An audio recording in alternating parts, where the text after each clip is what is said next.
पता है, international politics में कभी-कभी जो लिखा होता है ना, उससे कहीं ज़्यादा ज़रूरी वो होता है जिसे मिटा दिया जाता है। आज हम एक ऐसे ही अजीबोगरीब सौदे की कहानी समझने वाले हैं, जिसके सबसे ज़रूरी हिस्से घोषणा के बस एक दिन बाद रहस्यमयी तरीके से गायब हो गए। चलिए इस पहेली को सुलझाते हैं। जरा सोचिए, दो देशों के बीच एक बहुत बड़ी ट्रेड डील की घोषणा होती है। पूरी दुनिया की नज़रें उस पर टिकी हैं। और फिर ठीक 24 घंटे बाद उस डील का जो ऑफिशियल डॉक्यूमेंट है, वो चुपचाप बदल दिया जाता है। आखिर ऐसा क्यों हुआ? आज हम इसी रहस्य से पर्दा उठाएंगे। तो इस पूरी कहानी की शुरुआत होती है उस पहले डॉक्यूमेंट से, उस पहली फैक्टशीट से, जिसमें कुछ ऐसे दावे किए गए थे जिन्होंने भारत में मानो एक राजनीतिक भूचाल ला दिया था। अब आगे बढ़ने से पहले यह समझना जरूरी है कि यह फैक्टशीट होती क्या है।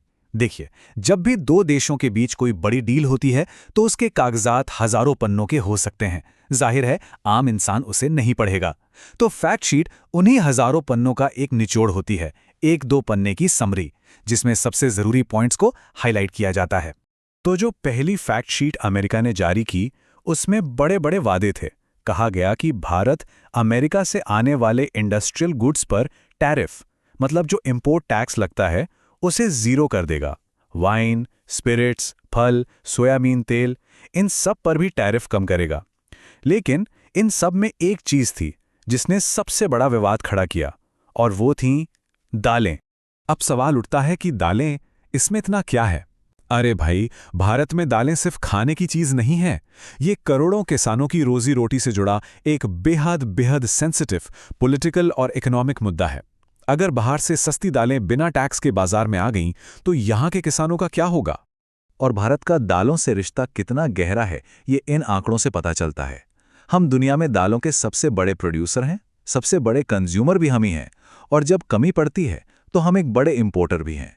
मतलब इस बाजार में जरा सा भी बदलाव करोड़ों लोगों की जिंदगी पर सीधा असर डालता है। दालों वाली बात तो थी ही, लेकिन एक और दावा था जो किसी को भी चौंका सकता था, और वो था ये आंकड़ा, $500 अरब। जी हां, पहली फैक्टशीट में दावा किया गया कि भारत ने अगले 5 सालों में अमेरिका से $500 बिलियन का सामान खरीदने की प्रतिबद्धता जताई है। कमिटेड, ये एक बहुत ही बड़ा दावा था। ऐसा लग रहा था मानो भारत पर यह सामान खरीदने की कोई जबरदस्ती की शर्त थोप दी गई हो। और जैसे ही ये दावे पब्लिक हुए, भारत में इसकी जबरदस्त प्रतिक्रिया हुई। किसान संगठनों से लेकर राजनीतिक गलियारों तक हर तरफ विरोध के स्वर उठने लगे।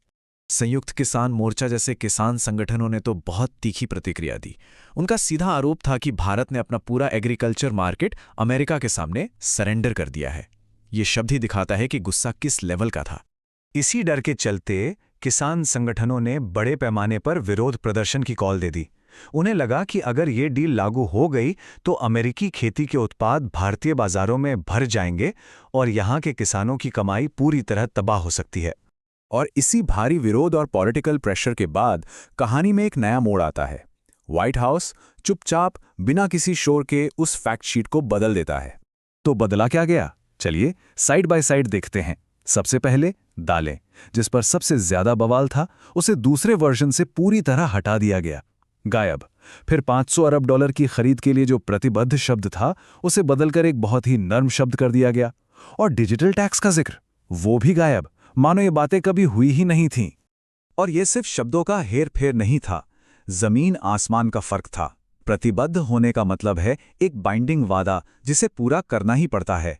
लेकिन इरादा रखता है, इसका मतलब बस एक इच्छा है, एक लक्ष्य है। मतलब भारत कोशिश करेगा, लेकिन अगर नहीं कर पाया तो अमेरिका कुछ नहीं कर सकता। एक शब्द ने पूरे सौदे का मतलब ही बदल दिया। तो आखिर में इस पूरे घटनाक्रम से क्या समझ आता है?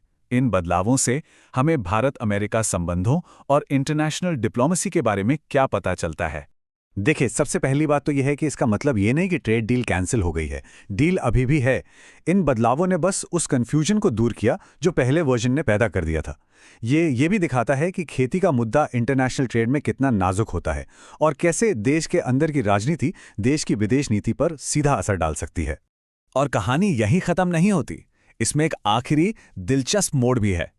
इस डील की घोषणा के वक्त अमेरिका ने एक नक्शा पोस्ट किया था जिसमें पूरे कश्मीर को भारत का हिस्सा दिखाया गया था।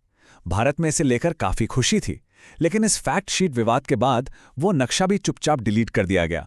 शायद किसी और का प्रेशर काम कर गया। तो ये पूरा मामला हमें एक बहुत बड़े सवाल के साथ छोड़ जाता है। इंटरनेशनल डिप्लोमेसी में असल डील का कंटेंट ज़्यादा मायने रखता है या फिर उस डील को दुनिया के सामने पेश करने का तरीका, उसकी मैसेजिंग ज़्यादा मायने रखती है? सोचने वाली बात है ना।